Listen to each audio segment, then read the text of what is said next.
Hey guys, tonight we're going to slip into the tranquil world of a medieval monastery.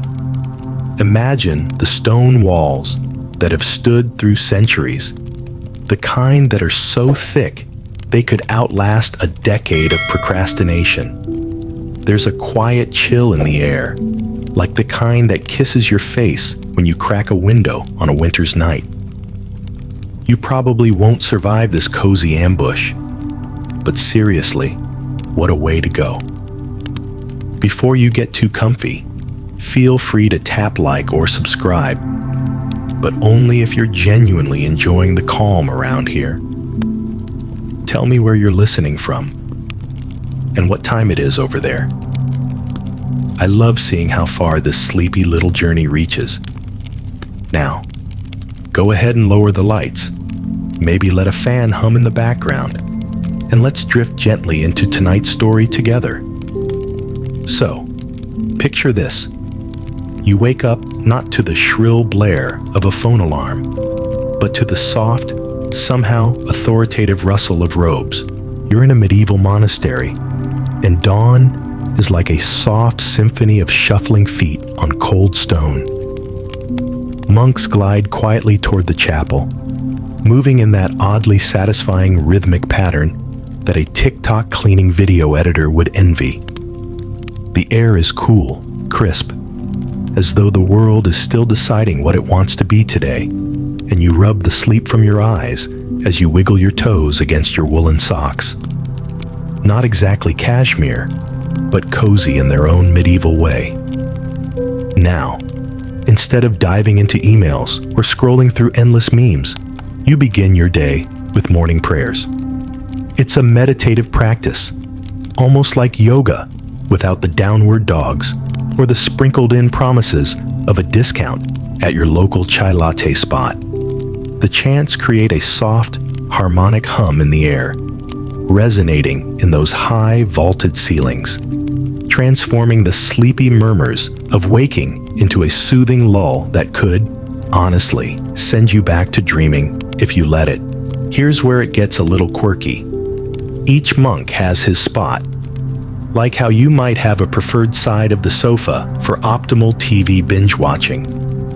There's always that one guy who stretches to claim his place, much like that one person in the office who's perpetually early to hog the best spot at the communal charging station.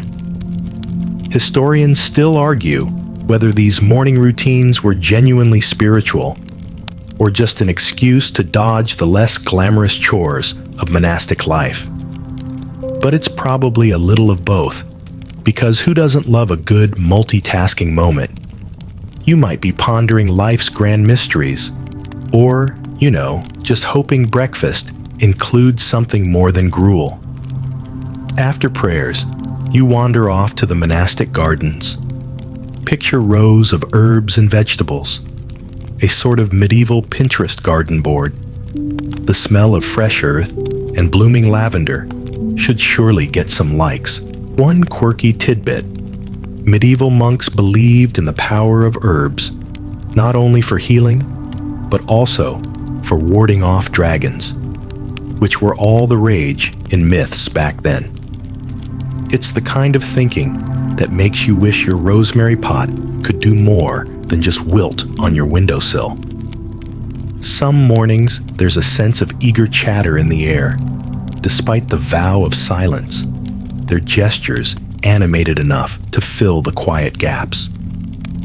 You chuckle softly, imagining if they'd had emojis back in the day. Communication might have been a bit more expressive. But here's the crazy part. You're adjusting to this rhythm that feels like a slow current, gently pulling you along. And you start to wonder, did they find solace in this predictable routine? Or were they secretly dreaming of the outside world and its vibrant chaos just out of reach? Historians continue to stir the debate about how many monks truly embrace this life as a sanctuary versus seeing it as a solemn duty. As the initial moments of the day slip away, there comes a stillness that is both strange and comforting. You think about the life you've left behind, with the constant ping of notifications and an endless stream of information. Here, it's just you, your thoughts, and the steady sway of life in a medieval monastery. Somehow, this ancient place feels like a reprieve. Like maybe life doesn't need to be all hustle and bustle. Your sleepy little dog at home would probably agree. And with that, let's gently plant our feet in this extraordinary routine of serene echoes as the rest of the monastic day unfolds before us.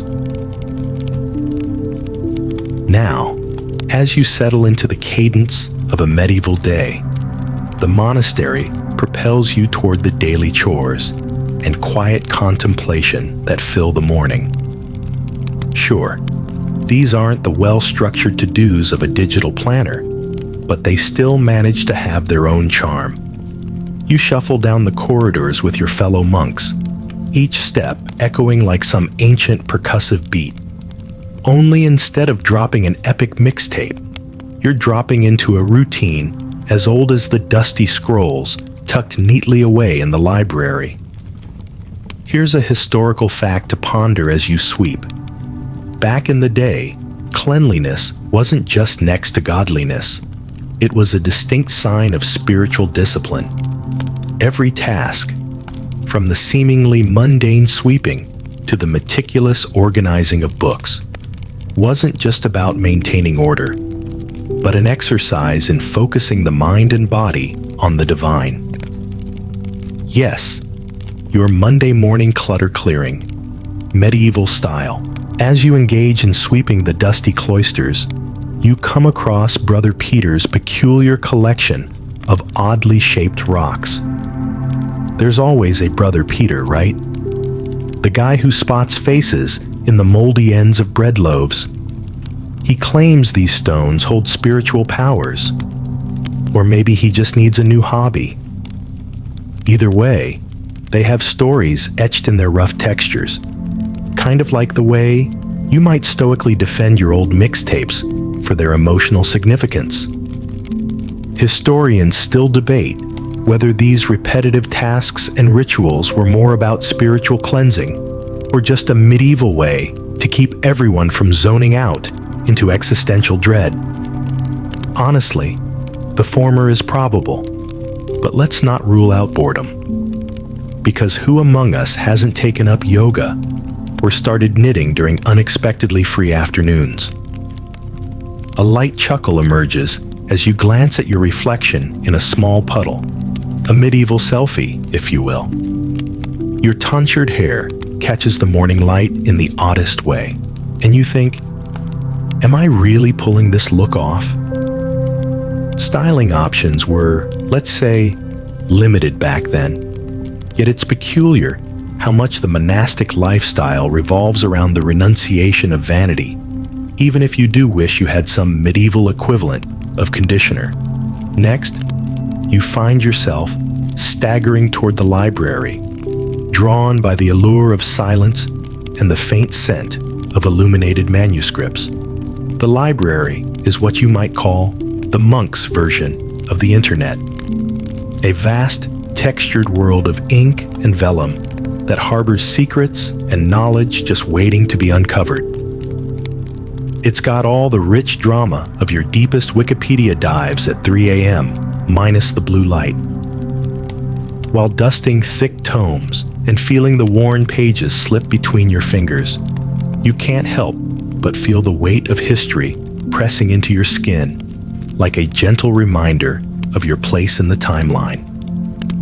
There's something deeply satisfying about it, grounding you in the now.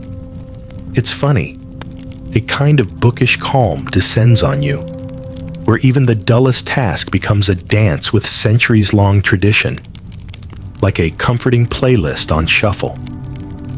You find one of the monks painstakingly illuminating a manuscript, and you think about how it's like crafting the original fan art. Carefully dipped quills, bright pigments made from crushed beetles and plants, and a sprinkle of gold flecks here and there, each stroke deliberate, echoing an Instagram-worthy vibe if ever you've seen one. These pages glow like precious windows into the past, and you appreciate their vibrant beauty even more, knowing how each one is a product of such focused, silent devotion. But here's where the mystery deepens. Historians still question the exact purpose of some of these manuscripts. Were they mere expressions of faith, complex memory aids, or were some secretive communications cleverly disguised? You shrug at the thought, because, to be honest, some things are destined to remain enigmas, and that's the magic of history. As the morning sun basks you in its golden light and dapples the stone floors, you realize that every chosen path within this age-old ritual demands something innately human: patience, dedication, and a touch of imagination. And so, as the chants and rustling of pages settle into a rhythmic lull, you pause to wonder, are these routines shaping your spirit, or are you slowly weaving yourself into the fabric of time? It's a sleepy kind of profound. Your friends from modern life might raise an eyebrow or two, but there's an undeniable allure to this world, even if you're only wandering it for a moment. With the day yet unfolding, you nestle deeper into the monastery's embrace, ready to find out what happens next. The soft clanging of bells marks the transition to the afternoon, urging everyone toward the scriptorium. This next part of your monastic adventure is like taking a stroll into the past, where the clickety-clack of keyboards is replaced by the gentle scratch of quills on parchment. You slide into your seat, the wood worn smooth by generations of diligent scribes, and you can almost feel the echoes of their whispered thoughts merging with your own. Today's task is to copy a text. It's not exactly suspenseful, but there's an unspoken thrill in the practice. The scriptorium is a sanctuary of silence, save for the rhythmic dance of quills, which is like the ASMR experience of the medieval world. Seriously, you could probably put on fuzzy headphones and drift off with this soundtrack playing in the background. Among your duties is choosing the right ink, a recipe that includes gall nuts, iron salts, and a dash of medieval wisdom. There's a quirky tidbit here. Some inks were said to be sly propositions of possessing magical properties. You imagine flicking some spiced up ink onto Tinder today. Could your pen swipe right yet? As you delicately trace the Latin letters, you marvel at the craftsmanship each line requires. This is where you discover a fascinating historical fact. Monks would occasionally slip in illustrations or humorous sketches along the margins known as marginalia. So maybe scribbling in the borders of your textbooks wasn't so rebellious after all. These doodles range from playful rabbits to grotesque creatures, which would definitely have gotten more than a passing glance on someone's medieval Instagram feed. You chuckle every now and then as the mischievous Brother Bartholomew, sitting a couple benches down, sneakily inks another creature in the margin, this time half rabbit, half hound. The rest of the group shares knowing glances, thinking of the times Bartholomew's doodling adventures unintentionally became the talk of the monastery meal. Historians today aren't quite sure what all these doodles mean. Were they practical jokes, subconscious, nervous tics, or maybe tiny acts of rebellion? Truthfully, they're like reading an ancient inside joke where only the punchline survives. You're sure there are hours of entertainment buried within these pages waiting to be uncovered, like a medieval Potterhead theory discussion gone awry. And honestly, doodling is a timeless phenomenon. Remember when you're in a long online meeting, and instead of paying attention, You're fashioning elaborate sketches in the margins of your notebook? Yeah, we've all been there. With or without the hooded robes and solemn scriptorium brethren alongside us. While scribbling, your mind drifts momentarily, picturing monks back then, daydreaming about this very same act. What did they look forward to? A special feast? Were they curious about the world outside? Historians argue whether these texts served solely as sacred duties, or if their labor was actually a gateway to a realm of secret aspirations and thoughts. Finally, the day wanes to a close as the soft glow of candlelight flickers against the walls, lending a peaceful reminder of the passage of light to shadow. You've been pulled into this task, body and soul so fully that time's recession into dusk catches you by surprise. Slowly, the room empties, the patter of feet like falling dominoes. You roll your shoulders, feeling a satisfying calm, like when you've just completed binging that series you've wanted to finish for ages. There's a sense of accomplishment infused with gentle tiredness.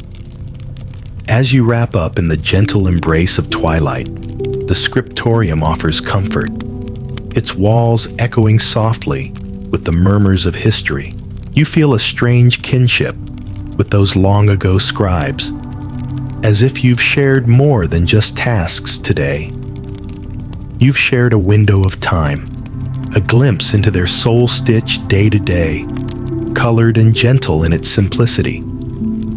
You step out into the evening air, letting its coolness kiss away the last remnants of ink-smudged concentration, embracing you as the quiet intimacy of the monastery envelopes your heart once again. Ready now? You await what tomorrow might bring, curious and calm, as the nocturnal lullabies usher you toward the night's gentle embrace. With the scriptorium's echoes fading into the background, you make your way to the dining hall. While your modern meals often come with the delightful option to add extras at checkout, here the simplicity and utility focus is on nourishment and survival. The monks gather around a long wooden table, an enduring fixture marked by countless meals and even more mealtime musings.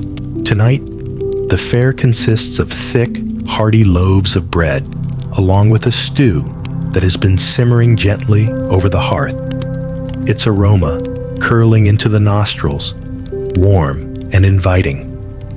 You dip your spoon into the bowl, seeking hidden treasures of root vegetables and perhaps a hint of mutton that's been boiled into submission.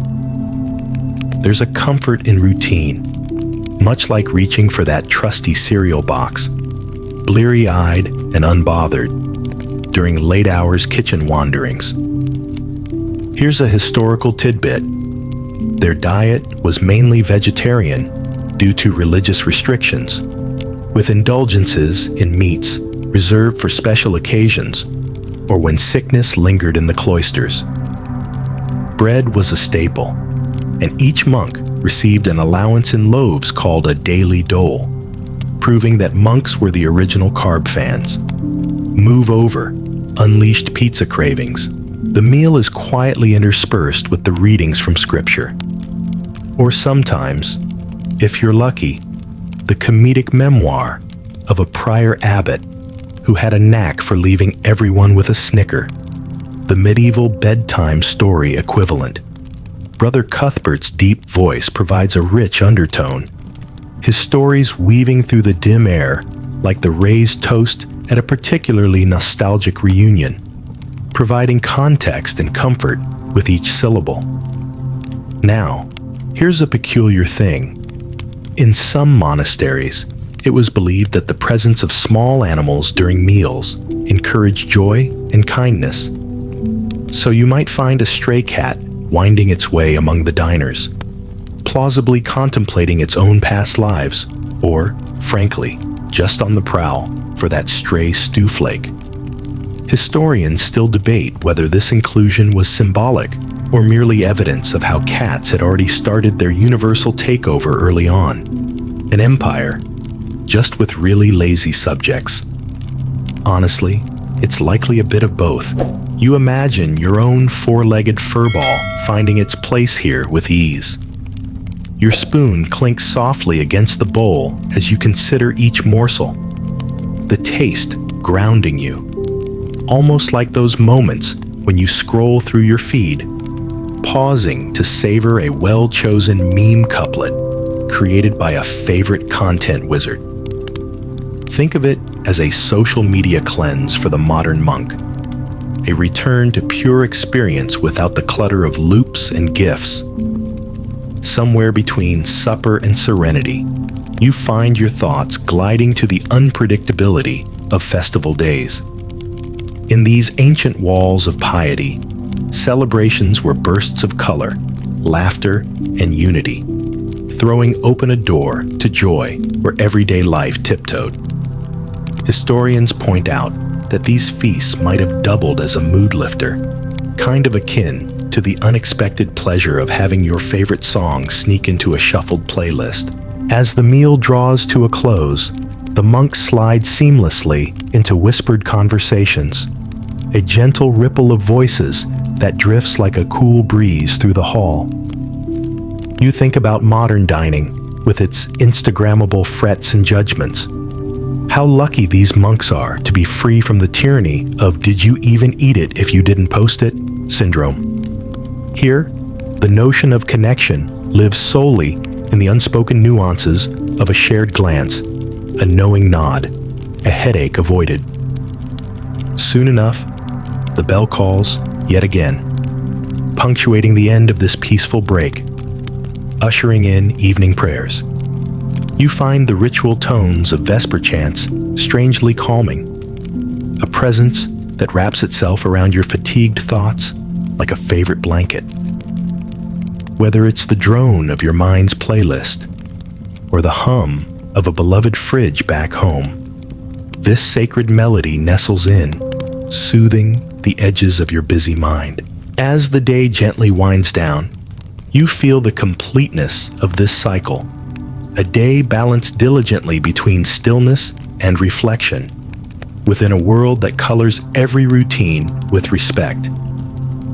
Tomorrow might unfold the same, echoing today's reflective grace. But tonight, you drift away from the dining hall, a quiet satisfaction resting gently on your shoulders. Embraced by the crushing darkness of deepest night, the monastery holds you close, soothes your heart. You tread softly back to the daily refuge of peaceful sleep, bridging stories of past and present within your dreams, knowing full well there's still more monastic rhythm to explore as this journey stretches seamlessly beyond the horizon. As you step back into your humble chamber, the night wraps its velvety darkness around the monastery walls, whispering with the soft lull of crickets and the occasional gust of wind. It feels like a cozy cocoon, the kind you'd imagine slipping into after a long workday, leaving only space for softness and warm woolen socks. Nighttime in the monastery brings with it a sequence of serene rituals and quiet conversations that slip through the halls like secret messages. You're reminded of hushed childhood sleepovers, where the art of whispering becomes a ritual in itself, infused with a promise of mystery. The monks gather for night prayers, each footstep measured, creating a slow and steady cadence as they approach the chapel. It's not entirely unlike sneaking to the kitchen for a midnight snack, except here, the midnight snack is spiritual enlightenment. A quirky side note for you. Some monasteries claimed that the quiet hours after Vespers held mysterious powers. They believed that if you stirred in the dead of night, you might just catch a glimpse of ghosts of former abbots or wandering saints still tethered to their earthly discipline. Well, that's a bedtime story twist you didn't see coming, huh? Imagine trying to prepare an elevator pitch for one of those guys. Historians still ponder whether these ghostly legends were merely a function of overactive imaginations, or if they held a deeper spiritual meaning. They might have been the medieval metaphorical equivalent of stress-induced nightmares. Who knows? But there's a part of all of us that loves a good ghost story, particularly when you're safely ensconced in a warm bed. As night prayers begin, you close your eyes, embracing the mesmerizing rhythm in a way that captures the familiar ebb and flow of that ambient sleep playlist you swear by. The Latin chants rise and fall, transforming the air into something profoundly peaceful. A whisper that slips between your thoughts, leaving a trail of quietude. Your mind drifts, hovering on the cusp of sleep and awareness, just like those moments before you hit play on your favorite serial podcast. Once the prayers conclude, the hours that follow are left to reflection, or catching a rare unguarded conversation once the silence vow relaxes a smidge. Brother John, always the curious one, engages you in murmured talk about stars in the infinite sky overhead, as you both wander beneath the firmament, counting celestial patterns, wondering if one day the sky will change, presenting a new constellation, rearranged yet again. You chuckle at his musings, almost like he's hit the refresh button on his cosmic worldview. Something we've all done when trying to log in those stubborn e-learning platforms that decide not to comply right before a deadline. As you walk, lantern light dances across pathways, their warm glow offering just enough illumination to cast long shadows that playfully stretch and mingle with the quiet archways. You feel the day's weariness melt away, every step taken with purpose, each breath a little slower, a little deeper. The stone beneath your feet is cool, almost like the touch of a forgotten leather recliner tucked into the corner of your grandparents' den, a reliable relic, comforting in its solidity. And so, tucked between musings about the cosmos and the grounding pull of deep breaths, you return to your chamber, the night coaxing your eyelids to a gentle close. A slippered shuffle as you slide beneath the linens. The tranquility of your surroundings envelops you, promising stories yet untold, whispers left to unfurl in the coming days. In those moments, just before sleep, as you feel yourself hover on the whisper's edge of dreaming, you wonder with amusement. Perhaps those whispering ghosts are not ghosts at all, but pieces of yesterday's laughter echoing back across the centuries, waiting patiently for the monks of today and for you to join them. As sleep cradles you in its embrace, sighing into the silent promise of till tomorrow, you find solace in the gentle continuity of this world, laced with secrets under a starlit medieval sky, gently tugging you into restful oblivion. Time inches forward without burden, inviting you to release the day's concerns. Oblivion whisks you away yet again into the world of the monastery, a promise of story unfolding as twilight fades. The morning sun filters through the narrow windows of your chamber, casting golden rectangles across the rough wood floors. You wake to the soft chiming of bells, their gentle peal a soothing summons to rejoin the living world. It's that unique blend of dreamy and slightly groggy, akin to setting an alarm and actually feeling grateful for it, an almost spiritual experience in itself. Today, you're drawn to one of the monastery's most intriguing places, the hidden gardens and inner sanctuaries. These are not the sprawling hedge mazes of palatial estates, but intimate spaces tucked away within the cloistered walls, where nature and stillness meet in symbiotic balance. As you wander through narrow paths, lined with fragrant herbs and ancient trees, you feel a profound sense of peace, like entering a different realm, where even time pauses to inhale the floral scent. Here's a quirky little fact. These gardens weren't just for meditation and casual strolls.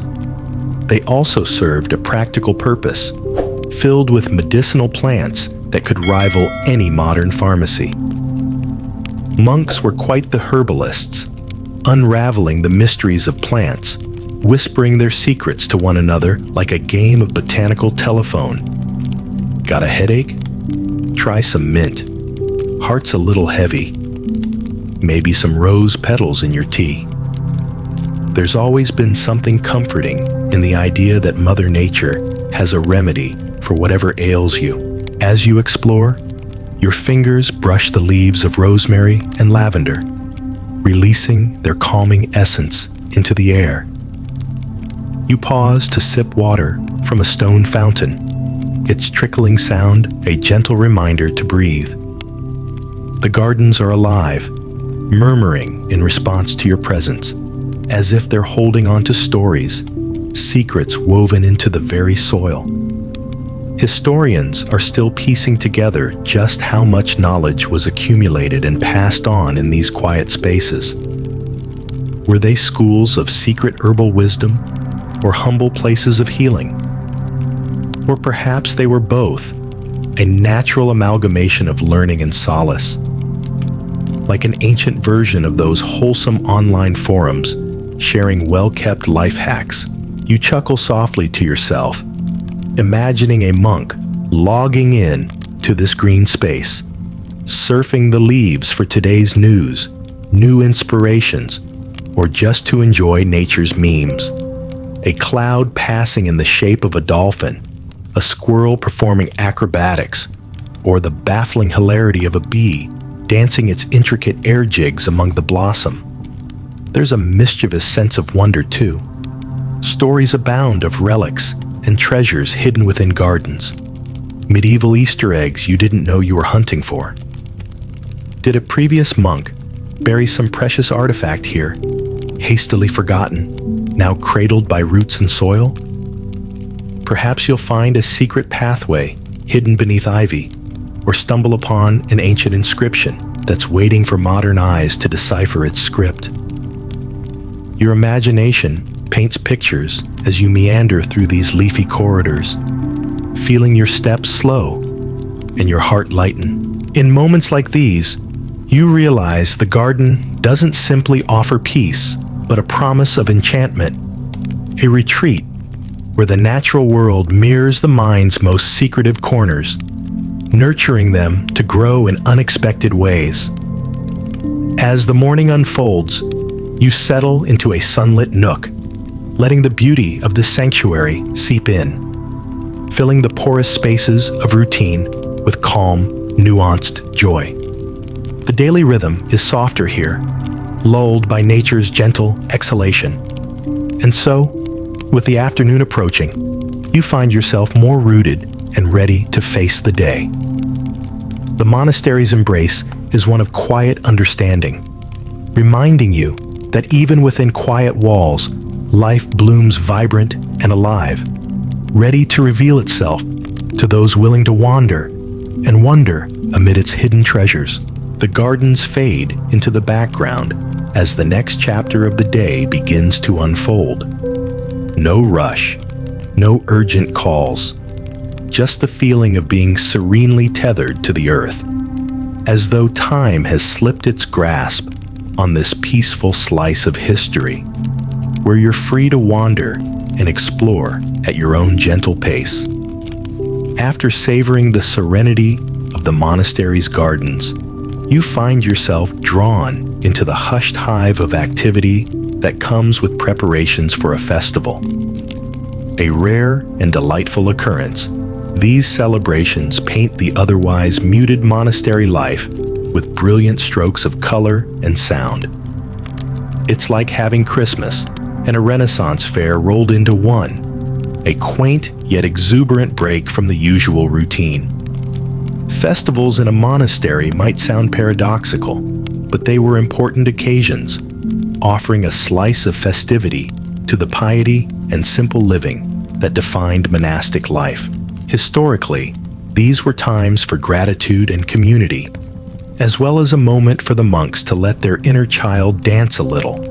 Don't think wild bashes with flashy lights and booming bass. This is the medieval version, perhaps closer to a waffle breakfast with robes and relics instead of smartphones and selfies. Here's where it gets interesting.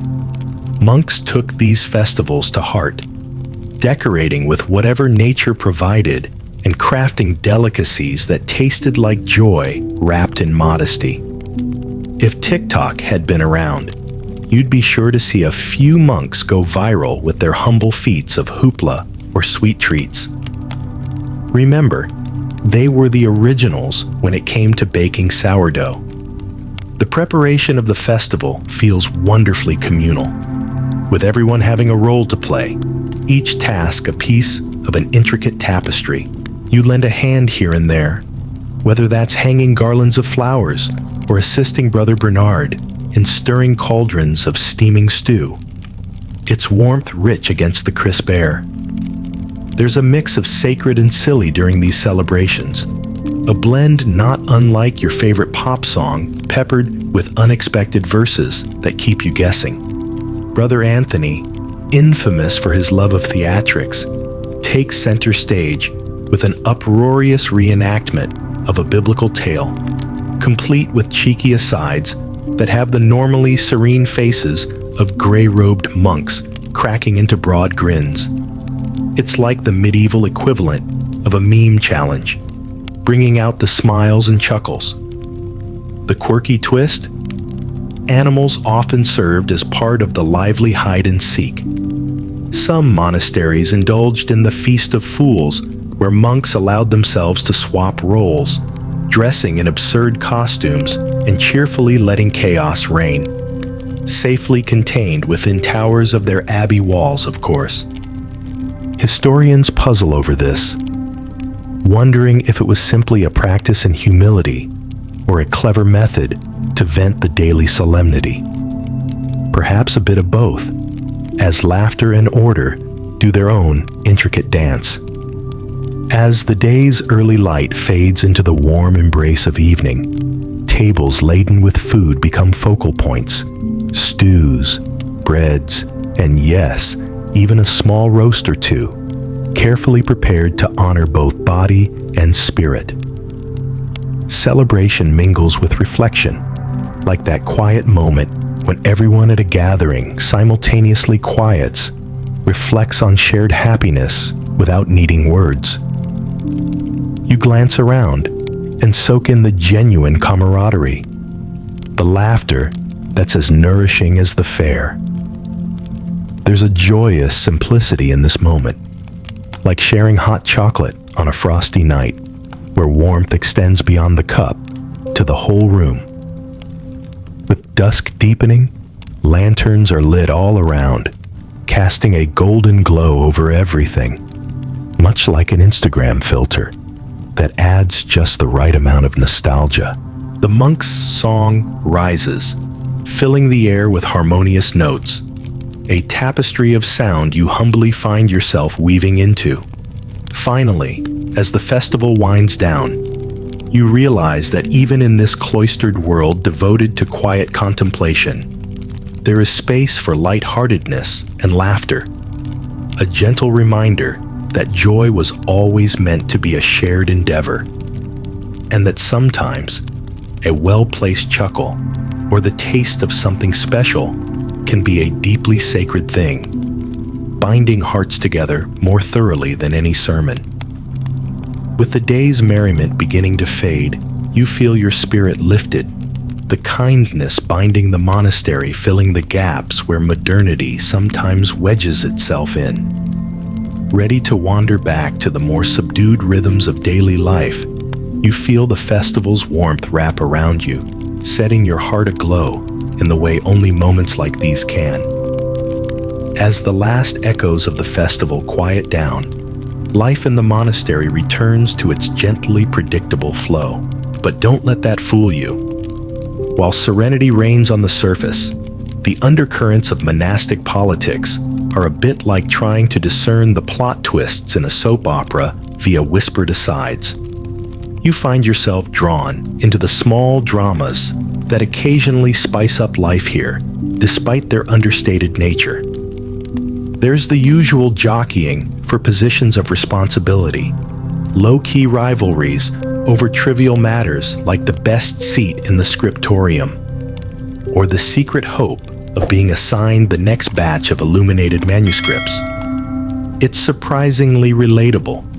Just imagine an ancient version of office politics, only without the smartphones and with bells marking the passing hours instead of emails. Take Brother Thomas, for instance. Always the charmer, he seems to have a knack for being in the right place at the right time, securing himself the most desirable tasks while others quietly roll their eyes. It's a subtly competitive atmosphere, everything wrapped in courtesy and knowing glances, a bit like sneaking a glance at your favorite reality show. Way better than any discreet glance at your watch during interminable meetings. A historical tidbit: many monasteries were centers of power and influence, with abbots wielding significant authority back in the day, sometimes even advising kings or nobility. As such, tales of sly politics and strategic decisions aren't that much of a stretch. Imagine trying to navigate the fine line between spiritual and temporal responsibilities, much like balancing your work-life demands, only with robes and wafting incense to lend it an air of gravity. Brother James, our unofficial director of goodwill, always seems to be smoothing out the social wrinkles with gentle aplomb, his quiet wisdom quietly mediating potential conflicts, or his stories turned towards self-betterment, though you can't help but muse if his unoffending nature is just really tactical, long-game satisfaction. There's a particular debate that pops up every now and then, inspired by historic precedents. Should the monastery grow in size and influence, or focus inward, keeping to its modest scale? Historians still debate the extent to which this internal division influenced their community's trajectory and contributed to the intellectual landscape of medieval Europe. You hear Brother Harold's baritone voice in a quiet conversation about just that topic as you pass through the corridors. It's like catching snippets of family conversations that seem to echo through generations. The same disagreements muted by time, yet remaining relevant. In a surprisingly modern twist, they occasionally settle debates with a game of chess, the earnest click of pieces finding their places on a weathered board, echoing the strategic minds hidden beneath those serene exteriors. Your laugh is a little too loud, earning you a few raised eyebrows, because, come on, who doesn't enjoy an elaborate metaphor for chivalry and conquest in digestible, night-shaped portions? But let's be honest, the political intrigue here is more Poirot than House of Cards. Human nature doesn't change much across ages. Everyone has scars from misunderstood intentions or once overzealous ambitions, however cloaked in careful courtesies they might remain. And honestly, every workplace has its folks who know the secret knock at the vending machine or when to disappear for coffee. Each community, its delicate dance of give and take, the swirling eddies of influence touching places often unseen by casual observers, adding richness and depth to life within these walls. So as you retreat to your chamber, reflecting on the gentle plot twists of today's monastic life, you find yourself feeling a little closer to those who've walked these halls in ages past. Future echoes of similar stories, weaving their way into timeless rhythm, while the cloisters welcome you back into their stony embrace for yet another night. Peeling back the layers of monastic life more deeply reveals that, beneath the surface stillness, there lies a subtle hum of humanity, a balance ever maintained, a gentle reminder that even in tranquility, hearts can stir gently, ripple, and find connection. As does yours, softly rooted in these echoes of old.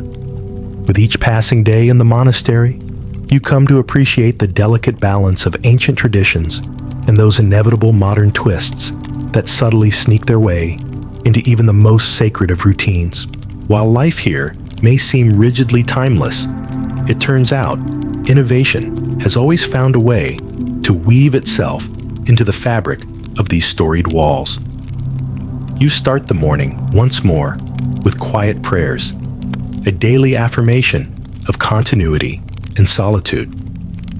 But in between the chants and silent meditations, your mind drifts a little, like when you're trying to focus on that audiobook, but end up mentally compiling your grocery list. The steady rhythm of prayer becomes almost like background music, your thoughts tiptoeing through the storied halls of history, piecing together the modern equivalents of these ancient practices. One historical fact that tickles you. Some monasteries were known for their ingenious architectural designs that sought to harness natural light in captivating ways. It's sort of like medieval TikTok hacks on home improvement, except no fast motion videos to ease the process. The monks use simple yet effective techniques like reflecting pools and strategically placed windows to illuminate their surroundings and amplify the divine aura within their worship spaces. It makes you consider how the monks were kind of the home improvement influencers of their time, save for the DIY tutorials and hashtags. Innovation in these hallowed halls wasn't limited to architecture. Advances in the production of manuscripts involved the adoption of new inks, pigments, and binding techniques. The occasional recorded experiment in luminosity that left pages sparkling turned dusty monotony into captivating manuscripts that lived on. It's a colorful metaphor for anyone who's ever swooned over a cleverly edited Instagram reel, or maybe just tried to give their family room a pop of color. Historians still argue over whether these forward-thinking ideas were purely for aesthetic purposes, rooted in practicality, or simply an artistic flourish that seeped through the rigid dictates of monastic life. Perhaps, as with everything, it was the monks' creative way of reworking the repetitive into the miraculous. Yet another little chuckle as you spot Brother Matthias, the monastery's unwitting modernist, adjusting a sundial he's carefully inscribed with precise calculations for maximum accuracy. You squint through the rays of sun hitting the dial just right, wishing for some cool medieval sunglasses, timeless, practical, perhaps wrapped in their own little ceremonial pouch. Of course, not every monk is convinced of these modern innovations. Brother Casimir sometimes mutters under his breath, lamenting distractions, perhaps a tad sarcastically grumbling about those newfangled ideas as if they're nuisances. Doesn't stop him from tinkering at the sidelines, resembling that person we all know who swears off new technology until they're caught streaming sunsets on their newfangled smartwatch. You form friendships over these exchanges, sharing a quiet smile and a knowing glance with others who secretly enjoy testing these waters, adding a dash of flair to their tried and true practices. This tacit understanding breathes life into daily routines. It's that silent joy exhilarated by the oddly satisfying notion that no matter how life insists on marching on, it brings with it the lure of novelty mixed with memory. As afternoon shifts into evening, you polish a piece of glass to reflect the dwindling light, your heart swathed in understanding. That evolution, whether personal or communal, happens seamlessly when tradition's gentle weave meets invention's curious pulse. In the shadows of these ancient stones, time feels less daunting, more a companionable promenade across years, inviting moments shared between what was and what persists. And maybe, when life seems unyielding, it's within these graceful convergences, between shadow and light, between past and present, that we find our own glimpses of gentle clarity. As the day concludes its elegant dance into night's embrace, a tranquil certainty settles, encouraging you to hold on to the spirit of the monk's quiet rebellions and creative nuances. It reminds you that even the smallest innovation, a shift in rhythm, can give mediocrity its richly deserved vivacity. Only in these unassuming rituals of innovation do we place ourselves among history and continue to espouse unfinished stories to and fro, present in the narrative journey, ongoing with every breath we take. Yet again, nightfall descends softly over the monastery, and you find the cycle of days gently overlaid with the weight of another mystery, one that stirs whispers and intrigue among the brothers. It's like the medieval version of a true crime podcast, a nice dash of suspense to keep the mind engaged amid the calm serenity. The newest concern buzzing along the cloistered halls is the case of the missing manuscript pages.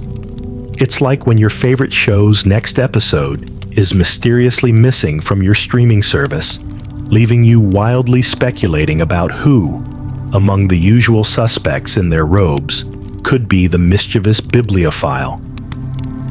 The monastery's library, a treasure trove of knowledge, has recently found itself with a gap in the continuity of its hallowed shelves.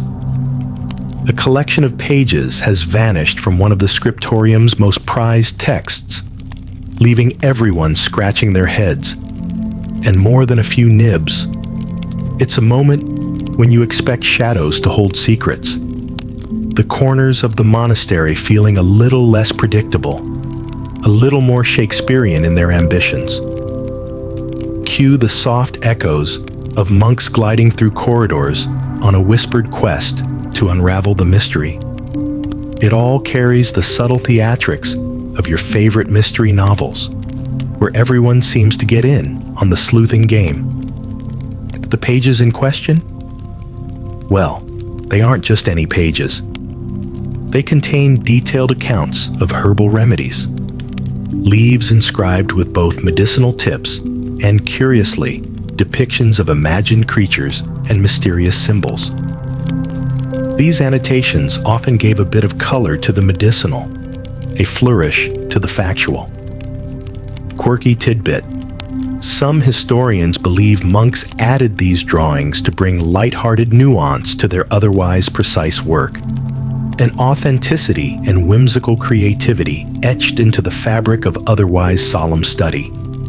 Perhaps they were centuries shy of storytelling aspirants, hopeful of impressing future audiences. Theories swirl, each one more fanciful and humorous than the last. Perhaps a novice, entranced by curious lore, pilfered the pages for personal study. Or maybe it was Brother Aloysius, known for his occasional midnight strolls, taken up with a touch of sleepwalking bibliokleptomania. Historians still argue whether these periodic occurrences of borrowing were preludes to new monastic practices, or shadowy evidence of deeper schisms and curiosities etched beneath the surface of monastic life. Regardless, it's definitely a light slice of drama, hinting at intentionally mischievous pranks in an otherwise disciplined environment. But don't be fooled.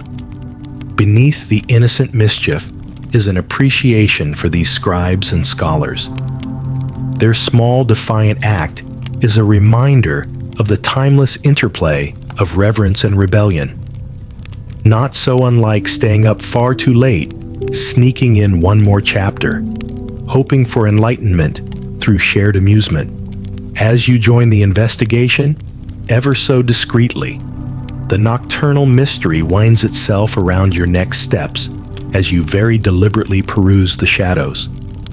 You invisibly thread through the moonlit library aisles, pieces in motion, sleuthing whispers among the ancient whispers of knowledge. Eyes quick to the flicker in a candle's dance, the light glints off a stray note tucked away between tomes. Gritted excitement swells, curiosity peeking around every vellum corner, igniting a wellspring of shared conspiracy tinged with adolescent intrigue. Finally, you stumble on a secluded corner, where it seems someone's forgotten a duo of reading spectacles and a single piece of parchment, a clue. The night stretches on, and as the first light of dawn threads through the window frames, you catch yourself smirking. Though the pages are yet to be found, the mystery itself becomes a sacred text, new stories bound within this haven of intrigue. Long after the mystery fades into memory, the essence of discovery lingers, a reminder that curiosity, no matter how small, is always saintly. And perhaps these spirited investigations leave their own luminous quirks in the grand narrative, nestled in the shared suspicions and whispered giggles that are just a midnight reflection of human nature itself. A tale as welcoming as warm sheets drawn up on a snowy evening. An invitation to learning, the oldest mystery of them all. With the stirrings of the mystery still weaving their gentle intrigue through the cloisters, a new day unfolds in its typical serene progression. Yet you can't help but feel the lingering thrill of unsolved secrets as you step into the stillness of the morning.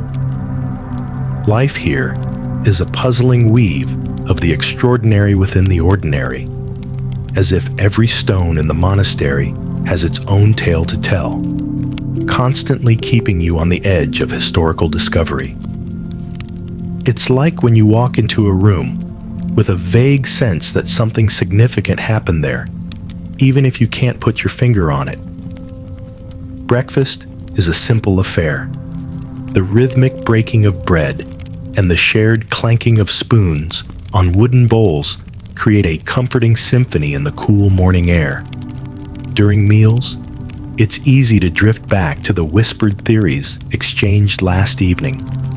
A side glance now holds a conspiratorial nod, a raised eyebrow signaling memories of mysteries unsolved. Today, though, your mind is pulled toward another puzzle, the labyrinth of monastic life itself. There are layers of routine and devotion here that, while enduring, still manage to surprise you with their hidden depths. Through centuries, keen observers have grappled with understanding whether this life was embraced with full devotion or if it represented an escape from the complexities of the medieval world. It reminds you a little of when you fall into a particularly absorbing internet rabbit hole. The more you learn, the more you realize how much you don't know, each discovery sparking new questions. Here, amid the chants and shadows, you find that pondering these questions brings its own sense of solace, as if every thought you unravel is just another thread in the rich tapestry of monastic existence. As you make your way through the day, every corner seems to hold whispers of inquiries. The way the sunlight fractures off the stained glass windows, or the way ancient books creak under the weight of time and silence. It's all very choose your own adventure in a place where the past plays an indelible lead role.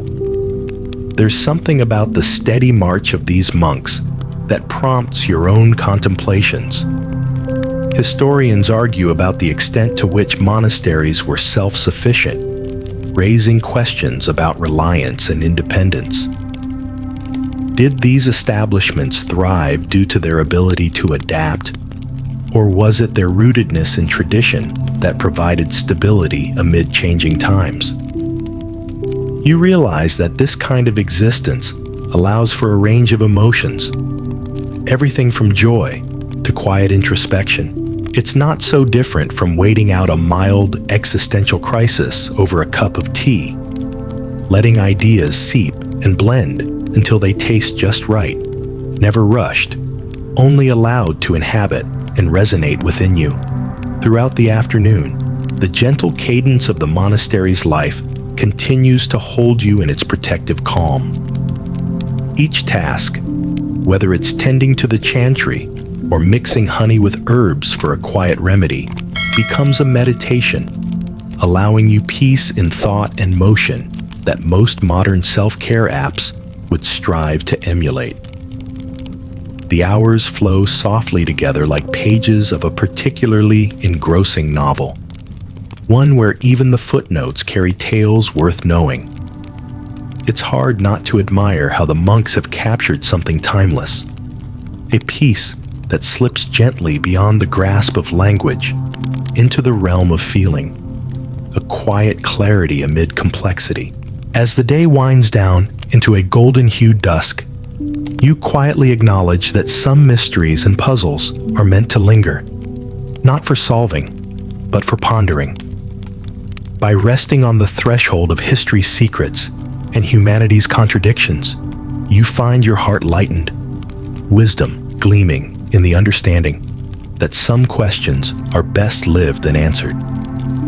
And so, the monastery stands, a vessel of puzzles, crystals of experience built into enduring stone, welcoming you as part of its encompassing mystery, curating your own reflective dance into night's embrace. As sleep approaches, you savor the riddle's beauty, knowing that even in its silence, the monastery offers answers to pondering hearts, touching minds with quiet echoes of understanding. As the soft glow of dusk settles over the monastery, you wander through the shadowy corridors, feeling the ancient stones underfoot radiate the warmth of stories untold. Tonight, you find yourself gravitating towards one of those tales that hovers on the edge of reality and folklore, whispers of ghostly legends that cling to the walls like a gentle echo from the past. There's something almost comforting about knowing that even these solemn halls host their share of spectral gossips, like an ancient, ethereal game of telephone. Tales passed down from one monk to another, embroidered with each telling, until fact and fiction blur like the mist that rolls in over the monastery's gardens at dawn. You're drawn to the cloisters where the legends live vividly, where stones seem to murmur under the pressure of medieval footsteps. Historians say that these spaces sometimes served as storied intersections between monks and the spirits, specters who, for whatever reason, had more to say or more to see. Though, let's be honest, they'd probably find themselves bereft of Wi-Fi, wondering how they used to haunt before modern distractions. One whispered legend speaks of a midnight abbot who was said to appear when the moon was just right, as if performing his own ghostly inspection. A head nod to the living, a shared moment that binds the continuing story of human belief. Historians are still on the fence about these tales. Were they creations spun from fervent imaginations, warnings encased in rumor, or echoes of truth that have wandered down the centuries?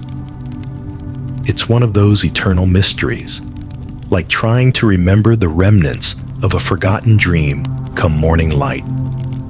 Here's where it gets a little quirky.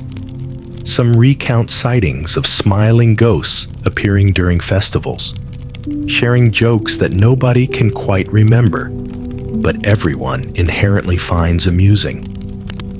Perhaps these apparitions simply wanted to join the merriment, or felt obliged to provide their spectral stamp of approval. It's funny how even haunted halls manage to hold space for humor. Like tucked away Botticelli smirks, hidden in serious portraits. As you loiter in the shadows, awaiting your own mysterious visitor, you ponder how similar these encounters are to those fleeting moments when you feel the presence of something beyond comprehension. It's a sensation as elusive as a Wi-Fi signal outdoors, a wisp that dances just beyond the periphery of your thoughts. With each footfall, you feel the past reaching out, inviting you into its tail-filled grip. The stones underfoot are cool, a stark contrast to the warm stories enveloping your mind's eye. You can't help but chuckle at the idea of these monks, those noble wayfarers of both earthly and spiritual realms, going about their duties with such patience and poise, only to pause thoughtfully as an otherworldly colleague lingers nearby. You consider that perhaps these tales are less about ghosts and more about the yearning for connection across time's barriers. They paint a portrait of eternal fraternity, where past and present mingle, where the veil whispers, and humanity's shared anecdotes are spun into the very architecture of understanding. In these visions and stories, there's a gentle reassurance. Life, like the ongoing tale, doesn't necessarily end. It transforms, moves on, echoing faintly yet persistently through the darkened halls of memory, leaving behind only whispers of enchantment and warmth. And so, feeling that ethereal, shared grin with those who stood here before you, you return to your chamber. Lantern flickers, illuminating the path forward. You find serenity in the familiarity of disquiet, finding solace in the knowledge that these legends are lovingly inscribed into the fabric of the monastery, a tapestry where human dreams, fears, and laughter swirl in harmonious ghosts, watching over the centuries, humming softly through the corridors as you drift back into the embrace of slumber. Much like a gentle embrace, the lingering impressions of the monk's stories cradle your soul, reinforcing your understanding of history's hold. You finally return to bed, accompanied by friendly shades and a sense of belonging, more sure than ever that here lies the magic of stories, the timeless ability to connect us all, tethered yet beautifully free, across the echoing tapestry of time. As you rise the next morning, the monastery greets you with its usual rhythm, yet there's a sense of gentle farewell hanging softly in the air. You're in the final stages of your journey here, and the realization nudges at you like a persistent breeze teasing a leaf from its branch. Today, the atmosphere is woven with a bittersweet sense of closure, a slow farewell to the walls that have enveloped you in their ancient embrace, a sense of wrapping everything in the comforting folds of memory like woolen blankets. But just before you leave, it feels right to take a slow wander through the world you've known. You step into the morning's golden light, the sun casting gentle warmth over the tender shoots in the garden you've come to love.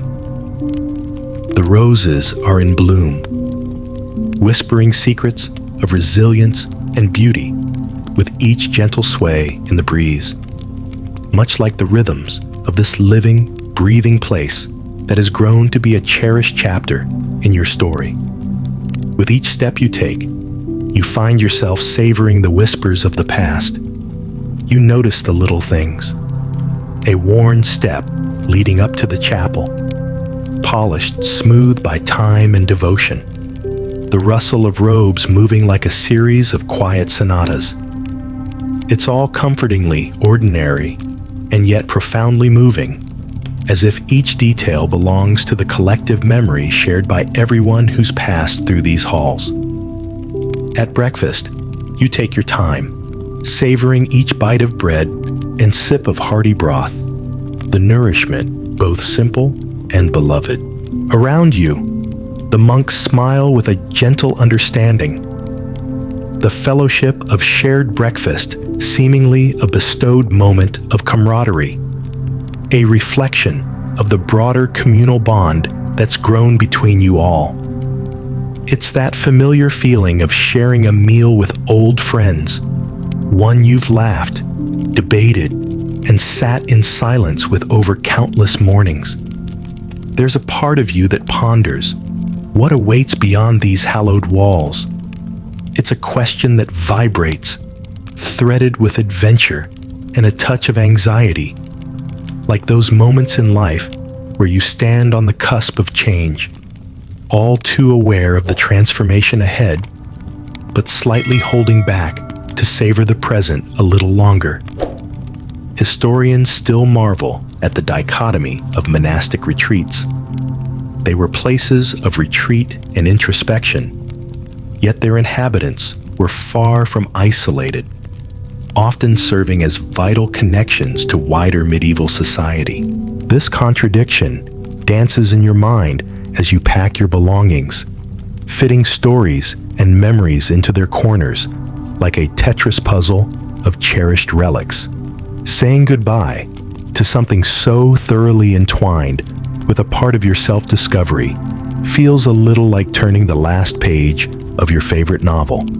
No matter how many times you visit these places in your mind, like a cherished bookmark pressing its forgotten petals into rest, you carry the essence with you as you step into the next chapter.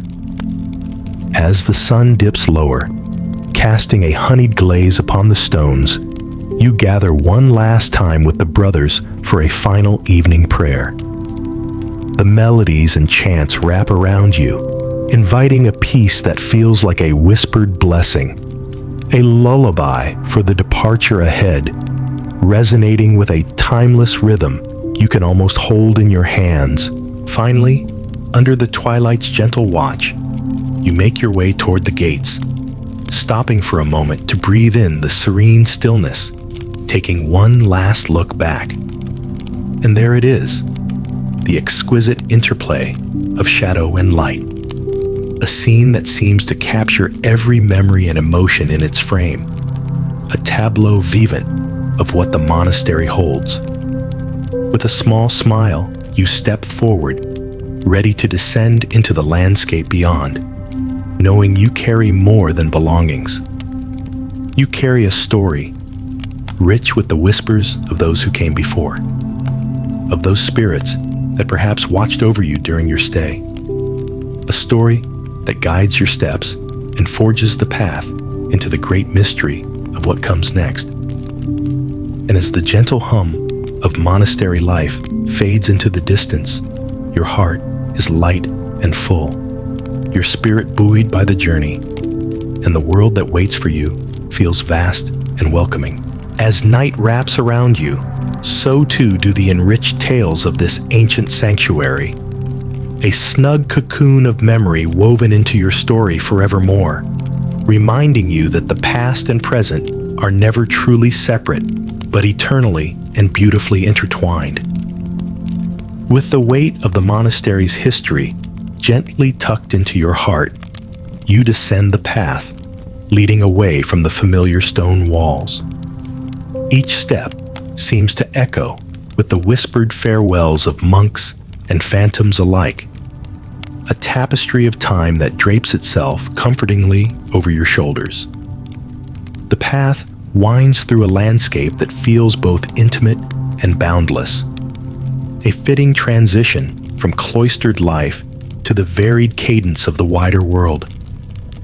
The air holds a chill, yet there's a budding warmth growing within you, fueled by anticipation and the gentle march of memory. You wander through quiet meadows and over placid hills, each bend in the road serving as a metaphorical pause, offering a chance to reflect on the gift of solitude and connection granted by your time within the monastery. Scenes from your stay replay in your mind like a cherished playlist. Playful laughter echoing off stone walls, the aromatic scent of the garden wafting through the air, the tranquil glow of candlelit vigils. It's funny how such quiet, subtle moments can pervade your senses and tug gently at your heart, leaving a profound imprint that lingers long after. As you stroll along, a sense of peace accompanies you, a tranquility found in the rhythmic tether of your past footsteps, now connected to the future's unfolding echoes. It's as if the monastery, with its wisdom and sacred mysteries, has gifted you a talisman of stillness to carry forward into the bubbling alloy of life's fast pace. You can almost hear the gentle rib of Brother Matthias remarking on the importance of simple things in life. His laughter is an infinite loop in your mind, an infinite reminder that life's richness often hides within the folds of little moments, like the comforting creak of pages flipping in their time-worn harmony. What a soothing notion it is to think that this interlude of simplicity and solace might ebb and flow back into your day-to-day life.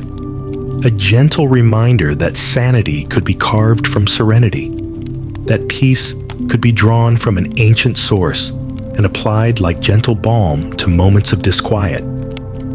It's like remembering to drink water when you're buried in life's hustle. Simple, effective, refreshingly constant. The monks have, perhaps unknowingly, shared more than quietude. They've shared the recipe for approaching everyday joys with monastic calm, for integrating peace into tangled modern narratives.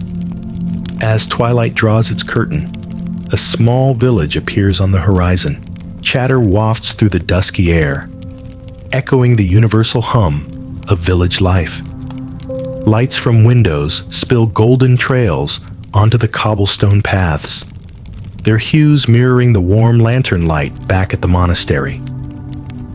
The gentle bustle draws you in, a tender reminder that the world spins onward yet remains beautifully bound by the thread of shared stories and enduring presence. You'll carry something of the monastery with you, a sense of purpose steeped in patience, of humor left unsaid but deeply expressed. You wonder if, as you transition back to busy schedule blocks, peppered with alarms, emails, and calendar events, you might find places to weave these lessons into the narrative of your daily existence. Historians, too, often debate the long-term impact of monastic life on those who ventured briefly within their realm. Did they return changed, recalibrated to find peace amid the whirl? Perhaps each carries back a uniquely quiet resilience, a consciousness of life's spiral paths and quiet corridors. As you set foot in the village, blending seamlessly with its small yet lively tapestry, the day's end cradles you in its gentle arms. You feel both expansive and enclosed, honored by time's embrace, a pilgrim of past whispers and future discoveries alike. And so, with the quiet assurance that there's always a touch of monastery within you, you let yourself be drawn into the village's embrace, part of the continuum, yet perfectly at ease. A gentle wanderer in a familiar yet eternal dance, ever exploring, ever returning, carrying within your heart the peaceful echoes of that quiet monastery on the hill. The village welcomes you with open arms and the comforting familiarity of life's simple pleasures. A smattering of houses clustered like old friends, the heady scent of freshly baked bread wafting from an open window, and the distant laughter of children chasing shadows in the evening sun. Your senses soak up these ordinary wonders, grounding you with a sensation both foreign and deeply reassuring after so many days amidst the cloistered calm of monastery life. You pause to take in the scene, feeling a part of the world's vibrant fabric, the gentle murmur of village life stitching you seamlessly into its quilt. You stop by the village inn, the choice instinctive, as if the warmth of hidden camaraderie beckons from just beyond its wooden doors. With a friendly creak that sounds like a welcoming tune, the door opens to reveal a bustling room filled with the sounds of clinking mugs and lively conversations. The innkeeper, a rosy-cheeked woman with a ready smile, greets you as if welcoming a long-lost friend, offering a meal and a drink to soothe your travel-worn spirit. As you settle at a cozy table, the food arrives, a simple feast, hearty and honest. The fragrant stews and rustic loaves are taste testers of the trade, flavors leapfrogging playfully across your palate, each bite a note in a symphony of satisfaction. You find comfort in the tangible, in the sustenance that speaks with humble eloquence of the land and those who labor upon it. Around you, conversations weave their tales of daily life, the humor of mundane mishaps, the tender pride in harvests, and the odd, delightful curiosity about the mysterious stranger in town. It's the complete antidote to the quiet solemnity of the monastery, a vibrant language of life spoken fluently by those who have never known walls of silent stone, yet listen with hearts wide open. Across the room, a group of villagers engage in a spirited debate, their voices rising and falling in rhythm, carrying hints of age-old disputes and freshly minted grievances. You smile at how similar it feels to the gentle fuss over monastic politics, the same authentic engagement dressed in different garb. As you listen to their stories, you find your thoughts drifting back to the brothers and the quiet joy you discovered within those stony walls. The simplicity of chores turned into rituals, the pursuit of knowledge through seemingly eternal pages, and the restorative calm nestled between prayerful chants and whispered confidences of an age-old mystery.